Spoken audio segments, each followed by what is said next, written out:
Lachlan is here for the late night show, the Inside Scoop. It's just after 9 p.m. here, and this will be coming out in the morning. So excited to hear from Scoop. This is the best time for us to catch up. And yeah, we can't miss having his thoughts on here. We know all of you guys love it. So Scoop, how you doing, mate? And are you ready to get round two started after the diabolical round one? Oh, mate, I scored sub 700, so I'm more than ready to forget it and move on. So, I surprisingly, don't have really that many trade ideas up my sleeve. So, maybe even just going to hold even through that carnage. Okay. We actually end up with the same score, guys, 694 apiece. So you're Oh, coming you're coming to this video for some terrific advice from guys in the mid 50,000. So we're killing it, but we'll end up in a good spot, that's for sure. And mate, how this is going to run, we've got the who's hot, who's not list. Just wanted to have a little show of that on the screen for where all these trades are coming from and who's being sold for sure.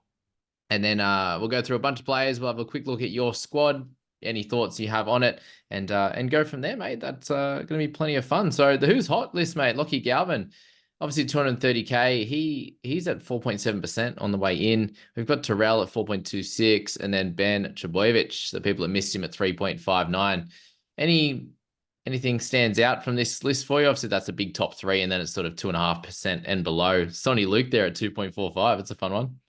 oh yeah, don't go for Sonny Luke, guys. He threw about six offloads just because nothing was working. That's not going to happen all the time, and he won't be playing huge minutes again. So like, well, it wasn't even that much. He just kind of went mad for a little bit, scoring fantasy points, opposite of what we've seen. But yeah, look, those three are probably the top three on most people's minds because you've got a cheapie at absolute basement price that's popped up to fix a fire. Terrell May, who continues to be the PPM absolute beast, and then Ben Travojevic, who's held his spot for now and got his price rises going. So anyone who wants to jump on him or didn't before, I fair play to get on while he's still cheap. For sure, mate. What are your thoughts on the situation at the moment with sort of break evens being fairly high? Like Trebojevic is the only person below that zero. We're used to seeing a few more cashies sort of around that zero, one, two, three, five in the negatives as well. Hey, so how are you looking to play this from a strategies perspective, or is it just to wait and see the guys that we currently have that if they can get a As good as you score? said, as you said, because there's so few that are like, you have to grab them now or they're going to get out of reach, funnily enough, it almost makes it that you don't have to trade very Mm. heavily. Like, because nobody's going to get away from you apart from like maybe Burbo. Like, if you don't get Burbo this week and he knocks out another 40 plus score, he'll be like mid 300s and have made over 100, like 100K already. Mm. So, those are sort of things that you've got to watch out for. Usually we have like four or five of them running around. We've got to go, oh, which one do we pick? Which one do we Yeah. trust? And this year it's just not much. There's a few people with break evens in like the teens that are like worth a little bit more money, but even that you don't have to chase. So Lockie Galvin is one that is lowish break even just because he's so cheap. Mm-hmm. I don't mind him as an option, but it's scary to jump on straight away because you got Caesar on the bench. Does he switch in eventually? Does he take minutes off him or does he take minutes off Coruscant? We haven't seen the Tigers yet. They're on the buy round one. I think he's a much safer wait and see than somebody like Burbo last week, where it's like he might only be there for a bit, jump on now or never sort of a thing. So Galvin, I think, is a good wait and see, but I wouldn't be opposed to bringing him in if you absolutely need to do it to make a really good trade work. Just don't waste trades for the sake of wasting trades this week. Yeah, for sure, man. We haven't seen much of him, obviously. We know he's got plenty of talent, but yeah, what's Aiden going to do on the bench there for sure? And then on the who's hot, who's not, sorry, the big one there is Brennan P. Kura made it negative 2.23. Obviously, after the poor score. Is he a clear hold in your opinion? Yeah, 100%. Like his role is still there. Like the chance for him to score 40s for you and make 150K easily is still there. He just got unlucky and got injured with that head knock really, really early and got a zero. So it's not the end of the world. He's not gonna score zeros from now on. Otherwise, you wouldn't have put him in your team in the first place. So I really don't get that. I think that's just a lot of rage trading from people who are not as experienced and looking to just throw things and chase a few points. Yeah, for sure. Any of these other guys surprise you in that who's hot, who's not list? Probably not overly surprised at Tupanua being reasonably heavily traded out, but I am surprised that it is as high as it is. Hmm. Like minus 3.5%. That's quite significant for somebody who's been named to start again. Like our worst fear was Nat Butcher comes back in, um, and the two edges have to compete for that spot. But now we've got both of them still there. So that's like the best possible thing you wanted to see from Tupanua. So really, I don't get why people are doing it. I can see the reactionary because he scored low, got hurt, but I wouldn't do it myself. Yeah, for sure. Alrighty, mate. Let's move on to you and Aitken. We wanted to touch on first. I forgot to pop him in the video last night, and he's a very interesting one. It looks like at least 3 games of play, which seems low, but the question mark is with Lem being out for a month, he's coming off a knee injury, now has another. Does he come straight back into the starting team, or do you think potentially he is a bench guy or gets a game maybe in Q Cup? I think they'll want to treat him a little bit gently, but I do think, given that he started the year over Aitken, they will want him there. He had a Mm, good year last year, and he's a bit of a strike weapon for them. Aitken's probably better in defense, and I mean, after last week's effort against the Cowboys, maybe that's what they want. But you can't just say, "Oh yeah, Aitken's got the spot now for sure and ongoing." When Lem beat him out to start the year, so yep. given that he's already got a break even, uh, in that high 30s. We know he can score quite a bit better than that at edge. Yeah, look at that. But the thing is, probably not going to be there long enough to make full use of it. And then he's not going to be probably a keeper anyway, because he's going to not play or go back to the bench or something. So you'll have to trade him out again. And then Mm. the question becomes, can he make enough money in that time? And my answer is probably not. He'd have to average like 55, 60 in order to do that at his current price in 3 or 4 weeks. And I just don't think he's going to do that. Okay. Yeah, it's completely fair. If he didn't have a buy in round 3 and had 4 weeks, is that different, completely different story? It's a closer race. Like maybe he gets up to low to mid 600s, but then Yeah. you're still going to have to sell him. He's not going to Okay. be your keeper center. Yeah. So it's just not worth it because you'll have to trade him out soon enough. That makes sense. Even if he'll score well. Cool. Yeah, there's a few opinions there, I reckon, on the Aitken one. Elliot. So we've got him and then we've got Ruben Cotter kind of in the same territory, right? So with Elliot and Cotter, which one would you sell first if you were going to pick one? Let's start there. Oh, that's a very hard question Yeah. because you've got That's what I'm two here for. competing factors. So Adam Elliott, you've got a little bit lower minutes than expected, like Ruben Cotter, Mm. but you also have a bench edge and you've got like a bench hooker half, whatever, as well. So there's minutes for the middles there. Last week it went to Jacob Saifidi, I think. He got like 51 minutes, which is higher than we thought. Yeah. And so, You played well. um, yeah, if Elliott is only going to be a low 50s minutes guy or even like a mid 50s minutes guy, he's a little bit dodgy at his known historical PPM. Yeah. Decent score to start off with, but it's still not quite 10 points, is it? Cotter, the Cowboys belted the Dolphins, but he still only got 51 minutes, even though Lolo was taken off early, and you would think that there was more minutes to go around. So I'd say there's probably more chance of him going back up to those big minutes because we've seen that he can do that. Todd Payton just loves to flick around the minutes a little bit, and then he'll go back to a 60 or a 65-minute game for the next couple of games. So I'm happy to hold Cotter for a little bit just to confirm that he's not going to be a tiny minutes guy because I do expect a little bit of fluctuation in that Todd Payton team. It's just a little bit annoying when you're trying to kick off the cash rises as soon as you can. Yeah, and that's something I spoke about with like McInnes with his price compared to that of Cotter. Like if Cotter scores 50, we make 100K or so. And if McInnes goes to 50, 55, we probably don't really make much money at all. So it's like Mm. Cotter's an easier one to hold, isn't he? Because at the start we're looking for Oh, what decent points, somewhere in the 40s at least you'd imagine, and then a chance to make enough money, right? yeah, it's heaps easier to hold him because he doesn't have to do as much. McInnes, um, he didn't do as much, and Finucane barely played at all. So like you'd have to expect that Finucane's got to play more. And then the others showed that they are capable of playing those big minutes. So even though McInnes is an absolute base stat tackle machine, last year he broke the record just for that. but maybe they don't need him to at the moment. So to be honest, I would be looking to sell McIness a lot more easily than I would Cotter.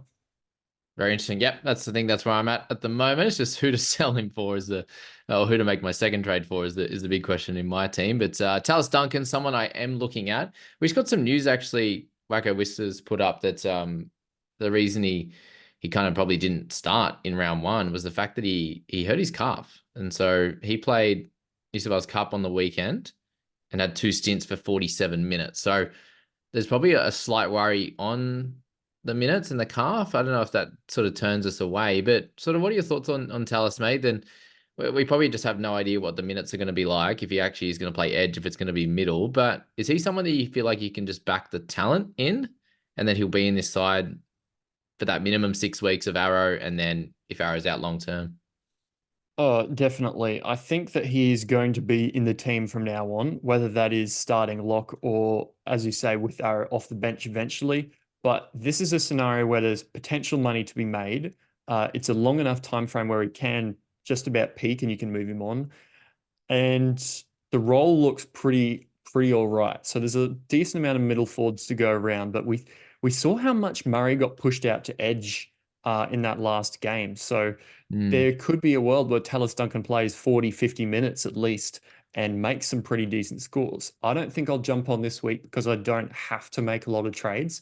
But say Tupanua gets subbed off after 55 minutes and scores like a 35 or even maybe a low 30s, Tallis Duncan would be probably on my list to swap him for in the next week if his role is good. yeah. So if people were to jump on this week, do you think that's fine too, or is he a very easy wait and see as well? I think he's an easier wait and see than jumping on, but given that Murray can play edge and there's no host anymore, I think, and that he trained at lock for basically the whole preseason, he's going to play lock minutes of some decent quantity.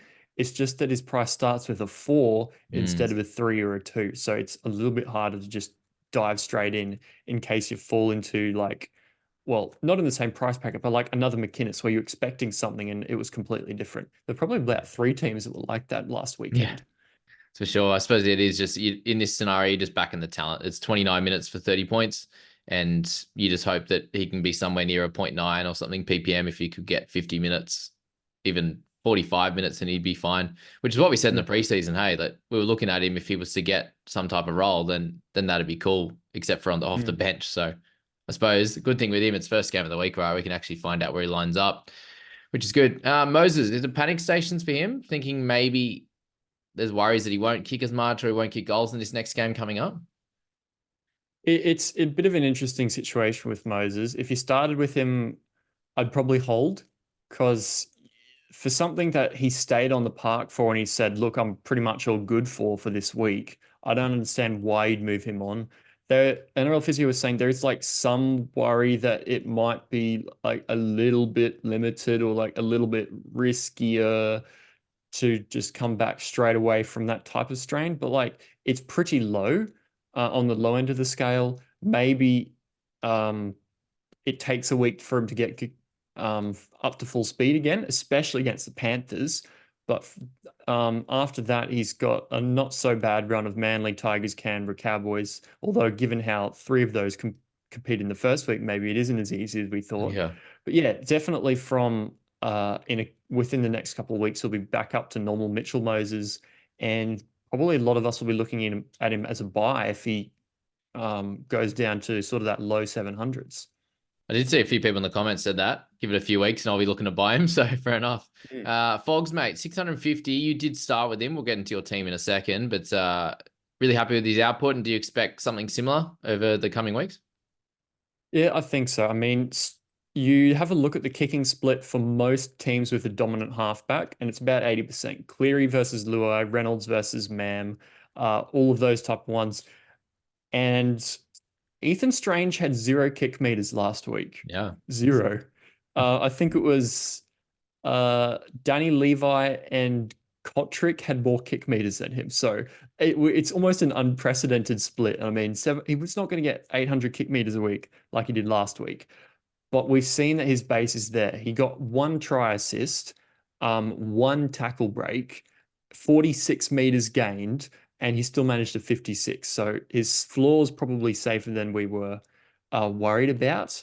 And the Raiders look like a bit of a better team than we were worried about. So Mm. all aboard Fogarty, really. Like he looks like he could have some big games because he had a couple of like 90s at the Titans and probably like the other year at the Raiders as well. Who would you trade him? Who would you trade him from? Though that's the question mark. Eh? I think McInnes to Fogarty is not a bad swap, given Uh-huh. their similar price, Mm. but it's sort of hard to do straight away, given you kind of want to back somebody you paid all that money for. So, um, yeah, there's not a lot at the Mm. price that you'd want to, other than maybe a McInnes. Unless you're double trading, So but yeah. yeah, it's a little bit hard unless you got heaps of cash in the bank. But yeah, you definitely like him, which is good. Terrell, any further thoughts on him, mate? Is you're looking to fade him? Is that right? Just based on not trading? Yeah, I'm very scared of him because look at that PPM, 1.03, and he's done that pretty much every single game he's come on the park. He's absolutely, yeah, look, plays more minutes. He doesn't get tired. That's what Trent Robinson was saying. You want to take him off, but you just can't because he just doesn't get tired. So like, I I lost sleep over because that. of we saw very similar team to last week. We just basically swapped Lenny with Warrior Hargreaves. So there's not going to be those injuries like last week, but I could easily see 40 plus minutes for him and maybe like a 45 average. But it's real hard to predict those minutes. We saw minutes that we didn't expect. Like Hopgood only got like 52 minutes. Yeah, McInnes didn't get many minutes. We had somebody like Smithies get 69 minutes, which was really big, even with a HIA. So it might have been 80. So yeah, it's really hard to know for sure because like yeah, it, it's somebody that I wish I could say wait a week, but given how well he did, it's hard. So it's either a gut feel, do it or don't if you have a good trade. yep, definitely, mate. All right, into your squad here. Obviously, Payne Haas, you're happy with Grant. Someone we should not be worrying about. No, not really. I mean, he updated late to 49. The Robson owners will be happy that he scored a bit better, but I mean, that was a weird game. I had a look at it and I was talking to some mates in just like a private chat. I think there was 42 stoppages, so that was like a stoppage every 2 minutes. That's like you can't score well in that. You Wow, just can't. So it yeah, didn't seem that Grant's going to be bad. better for it. He looked good in trials. Pappenhausen will combine well with him. Yeah. Mate, your only sort of issue in your squad was probably the bench. Hey, the rest of the starting side, like some guys underperformed a little bit, obviously. But yeah, you had Tuapiki that did really well. It's just like, Carraz was a little bit unders, Penasini, thereabouts. Fogs did well, but I suppose we just didn't have the Hoskings and these types of players, hey, that really, bumped us above the rest and having Haas as vice instead of captain. Like those small little things what was the Mm. difference this week, hey? Yeah, it was the 20-point decisions that really made it. Like Yeah. all of the really high skill players are sort of sitting at that high 600s to about 750 type of a thing. And if you did had 750, you had a really good week. So if you had a Hosking over like a Cotter or a Levi or something like that, 20 points. If you had a Taylor May, for example, there's another 20 points over Yeah. like a Penasini. It just depended on which one you had, and I ended up having a bench that kind of just was pretty ugh, Yeah, that's right. uninspiring. Big one was probably Flanagan versus Keeney, but I mean, even that's not. It's only 18 points. It's Yeah. not the worst. Flanagan got a try. Keeney basically didn't do much. What are your thoughts on Keeney now that this is the situation we're in? It is a bit alarming given that we thought he's a good scorer who tackle breaks. He's got a limited time frame, but he should be good, especially if Campbell's pushed back a bit. But yeah, it becomes a bit scary now because he has one less week to do that. He's basically just about hit his break even. So it's almost like he's in the exact same situation, but you cut a week off. But if you have him, it's unless you got a really good straight swap or like something like you're really, really confident in Galvin and really, really scared of Keeney, I wouldn't do it straight away. And he's a looper this week. You can use him to get extra points on the bench anyway. Yeah, that's what I'm thinking about. I'm still and ahhing about my team. Super coach. dream team. Everything's completely fine for trades. Just my team. It always seems to be way. Maybe just we just put too much pressure on it. While we're here, mate, I think it'd be fun to do just a little check of a team that's on like the same score as us, and just see if we would make 0 trades, 1 trade, or 2 trades if this was our squad ourselves. So has Smithies in there. It's pretty cool. And Good Raps, stuff, a Smithies. couple of good little picks. See this. How did this person get the same score as us? Because they've got a pretty good bench, right? What did they miss out on? Mm. Um, Haas over Murray, Fogarty. Fogarty. Fogarty and over Hutch. Yeah, okay. Yeah, Yeah, so so the those points he little made up with points. the points that he made up with Murray and a strong bench were lost because Fogarty wasn't there. And then the Haas as well. Yeah. Yeah, fair. Geez, it's pretty tough to even think there's half a trade here, eh? With Galvin in there already as well. Mm. It's like McInnes if you're real keen and then just leave it. Well done on Smithies, pretty much. That's right. Yeah. McInnes. Just depends how much money in the bank. If you had a good chunk of money in the bank, would you go McInnes to Toll Harris? Is that a thing or no? Oh, I probably wouldn't. Like Yeah. Tohu's great, but he's already got strapping on his knees in round one, and that just puts me off. And I mean, there was Wade Egan who didn't come back on, probably pushed his minutes a little bit higher as well. I That's mean, fair. Tohu can play 80, but I just don't expect him to need to. Yeah, that's fair. That's fair, especially as the season goes on. Few people ask me about Richie Kenner, mate. Do we say no? Just with him chance of losing his spot to White, and we don't know, hey. Yeah, it's a funny one because we got Munro coming back in like a month or so, something like that. You've got Jacob Gagai holding his spot, and Whiten's around the corner. One of them's going to lose out. And I mean, I don't know why you'd go for the guy who's trained at center all preseason uh, over somebody who's cheaper and has the wing spot. Like, it just makes sense to replace a center with a center. Yep, I'm with you there. And Gagai is that man. A few people will ask about him. He's in the hot list as well of about 1.5% or 2%. Is he just an avoid as well at this point, even with the try and the Yeah, low yeah. break If even? you started with him, it's good that he's held the spot. But I mean, look, his break even's 10. He's not flying away from us. He's just he's like a Talau, but maybe slightly better, sort of a thing. He's gonna do something. I don't know whether it's enough, but it's gonna be something.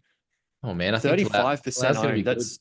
It just shows you how desperate people were for those wing fullbacks in round one. Yeah, look at the top 100, 83 of the top 100. Wow. 70. It's good to have these stats back as well, the top 5,000 stuff. And we have to get into YAFs, whatever it is, so yet another fantasy site now Mm. that that's all set up, which will be fun too.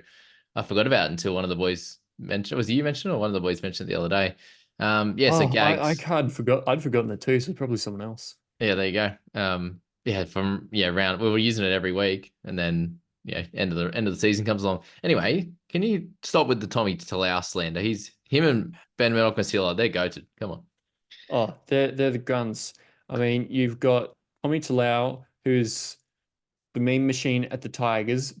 And now you put him in a Manly Seagulls team that looks pretty strong in attack. You've got Turbo firing, you've got Brooks and DCE running and flowing together in the halves. Honestly, it wouldn't be out of the question for him to get a couple attacking stats, tackle breaks, and tries. So, given that Saab's out for 6 weeks, isn't it? Yep. He's got a time period where he might be able to do it. I don't know if I could, in good faith, recommend Tommy Talau to anybody in particular, given his history, but he's an option.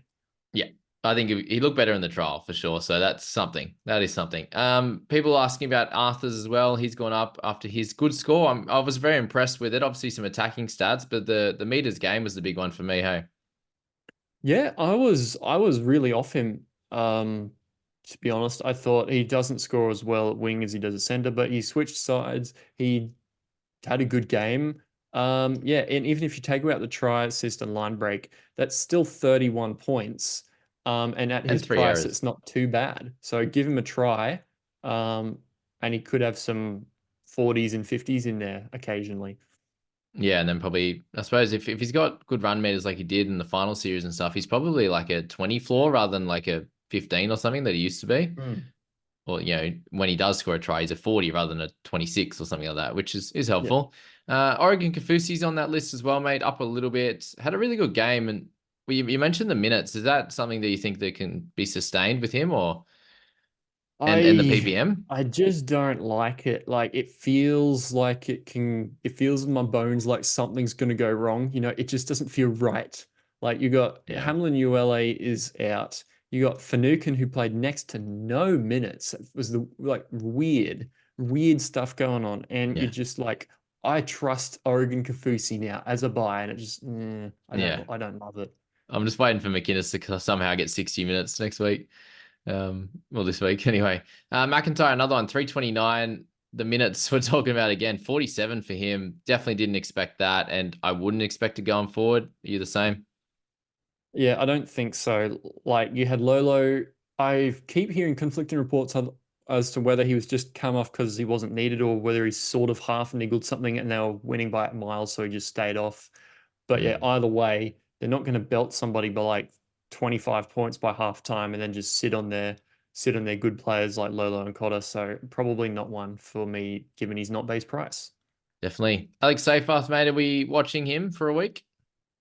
He's one of the guys who are easier to jump on. He's sort of like Talus Duncan, but a little bit cheaper, but worse, like possible, I don't know, PPM and roll and all that. So he's sort of like a discount Talus Duncan.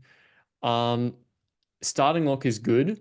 Pole can also play decent minutes. Mm. So I don't know whether that's a 40-minute lock or a 50-minute lock or a 55, 60-minute lock. I hope it's a 50 plus minute lock because at 359K, that would be very, very juicy. But yeah, Mm.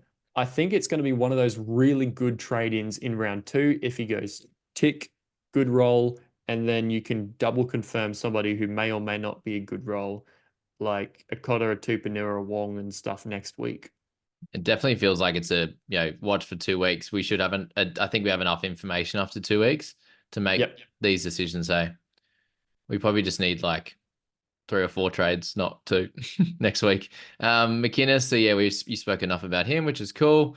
Liddle, mate, a 571. He had an absolute belter of a game, but 18 points in turnovers and try savers. Do we think he can average 50? That's probably the question. You need him to average 50, don't you, to be worth a buy?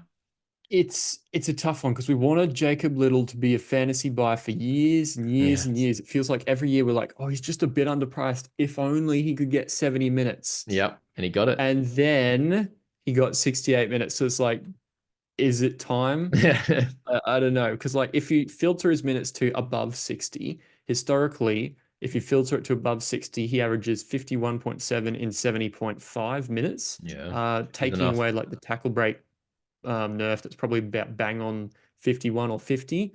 So like, yeah, he could potentially do it if he keeps those minutes. So he's a bit like Terrell May. He had this cracking first game and has already gone up 35K. So if he gets another really good role next week, like 70 minutes, I'm happy to sort of go him as like a cut price keeper. If he gets like 64, 65 minutes, then it's like you don't know anymore. So it's decisions to be made now if you have that gut feel or not. I'm not. I'm going to be really nervous watching some of these Terrell May, Jake Little types because probably one of them will do well at least. I just don't have the reason to make that trade in my team at the moment. That's fair. Any cheese love? I think he'll get more minutes. Like everybody was like, there were injuries and he got no minutes. That's terrifying. And I'm like, yeah, but there were so many injuries they kind of just ran out of interchanges. So I think he'll probably be fine too. He did well. Yeah, he did. Morgan Smithies made 538. I did jump on, and we're hoping for some big minutes going forward with Horsburgh next week. Is it one of those ones where you had to start with him? Probably if he's going to be the plod king that plods along like Josh King the other year for those that jumped on, and he keeps a good minute roll, he'll be good. But yeah, if he doesn't move up too much by that time, you might still be able to get on. But yeah, like you'd probably want him to be probably under 575 and know that he's going to be that starting lock I think he will in order be to then. jump on. But yeah, look at it. 46 tackles, no tackle breaks, Yeah. no try assist line breaks, offloads, or anything. One missed tackle, one error, 108 meters. So base stat beast with not a lot of else. He's no fuss. He's just gonna do that. I think you're right though. We'll know by next week. So it might even be like I hope he gets a 50. If he gets a 50, he'll be 560-ish. Hmm. And then we'll find out where Horsburgh's going to play. But the minutes, I suppose, we won't know until after round 3. So that's the Hmm. only worry. Hosking, mate, had a cracking start. We both missed him. 616, is he one that you have to probably let go now? Or can you buy him to as well? It really depends whether you think he can push Elliot Whitehead out. Because if you do, buy. If you don't, no. So given that Whitehead is the player that he is, he's got the pedigree behind him. There's no reason why he can't just slot straight back in. Because I mean, that's where we're expecting him to play. It Mhm. is his retirement year though, and there is possibility that I mean he steps back. He might be a bench middle, but like we don't know. So if you got on Hosking, good stuff. He did exactly what you want. Maybe he'll make you your 120K now in that 3 or 4 weeks because of that really good start. Yeah, if anyone else jumping on, might be a short-term thing, and you'll be left in the dust twiddling your fingers after he's made 50K and you've got to trade him out in 2 weeks. As you're talking now, I'm just thinking I've got Smithies and Rapana who might all be like short-term loans. And I'm like, oh, do I get Hosting too? Just to make a third. Pick Oh, two, God. pick two of them, not 3 or 4. It's two. You cannot make your hopes and dreams rest fully on Ricky Stewart, only partially. And then Levi as well. Stuff it. I'm trading Levi. Sitili, 412, mate. You're happy to hold. And I suppose, do we think if he gets 70 minutes, we know that he can be close to a 40-point scorer? He has upside with tries. Is that all enough reason to hold? Yeah, I think so. I mean, you look at his PPM over there in the corner, and it's not fantastic. But if you multiply that by 70, you get 42. You multiply that by 80, you get 48. So given his price, that's enough. It won't be fast and explosive, but if he gets that roll, he'll get there. He's a bit Yeah. like Piakura. He's been slowed, but his expected roll's probably fine. Yeah. I suppose he's more of a sell than Piakura just because of 60K, 50 odd K difference. Mm. And Piakura likely for massive minutes. Tatola, mate, is he closer to a sell, or are you just happy to like if you are selling someone, or is he just an easy hold as well? He's closer, but you can probably hold this week because, I mean, there's a good chance Tallis Duncan doesn't take as many minutes as Arrow would have. Yep. Yeah, I mean, Arrow got injured and he still didn't play amazing minutes. So 43 minutes isn't what you're wanting to see. You probably wanted to see 50. Yep. But I mean, it's hard to sell someone once he only got 7 measly minutes less than what you're hoping for. His PPM will probably bump up. You're probably expecting about like a 0.85, 0.9. And if my maths is vaguely correct over there, that first game was about a high 0.7, sort of like 0.8 type of thing. So That, yeah. he'll be all right um, to have a look at another week, and then you can make that full decision. It was 60 points in that game too. It's same as Mm.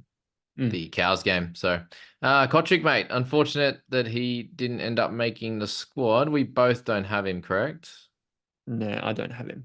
No. So is he just a sell now, or is he an easy one that, yeah, if you're looking at him to Galvin, him to like Tommy Talau, unless you need a starter like in the Tommy Talau, is it just to leave him for now and work it out? Nick Cotric is one of those guys who can go to one of those cheap ones. But yeah, if you want to loop with him this week, if you've got some guys who play really early, because I mean, you were always able to loop those non-player guys, everyone. It just made it a little easier with the buy every week coming in Yeah, last year.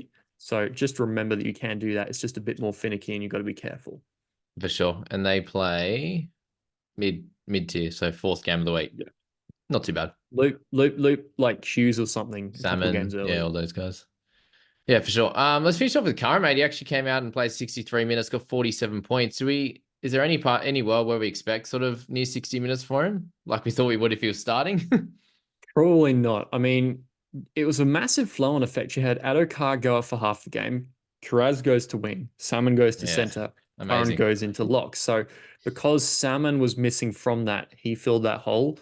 He might get decent minutes. He might get 40 plus minutes, but I don't expect 63.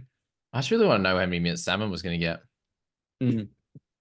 He started so well. He was near a point a minute. And There was a couple of guys like that. Hey, it was like Moses going oh, great, injured, nothing. Penasini, Moses goes down, nothing. yeah. Salmon goes to center, nothing. Yeah, it's tough times for sure. But Yeah, wish he was just starting. We would have all had Curran for sure. But mate, that was awesome. Thanks so much for jumping in for that.